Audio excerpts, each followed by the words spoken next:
বাথরুমে যাচ্ছিস কেন? দেখছিস না এখানে তালা দেওয়া? এ মা, তালা দাও কেন? আমি তো কিছু জানি না।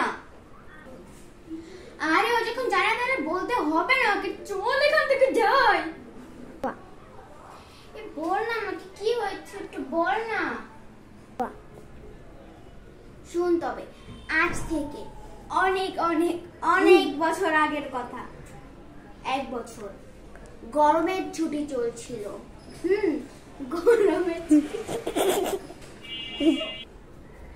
শুন তবে, শুন তবে, আজ থেকে 3 বছর আগের কথা। 3 বছর আগে গরমের ছুটি চলছে তখন। তখন একটা মেয়ে ক্লাস শেষ হওয়ার 5 মিনিট আগে ওয়াশরুমে যায়। তখন কেয়ারটেকার ভাবে ওই বাথরুমটাতে কেউ নেই। তখন সে বাথরুমটাকে তালা দিয়ে চলে যায়। এরপর অনেক বছর পর যখন স্কুল খোলা হয় তখন ওই মেয়েটার লাশ পাওয়া যায়। তখন দেখে এই স্কুলে ভূত ঘুরে বেড়ায়। তাড়াতাড়ি চলে এখান থেকে, চল।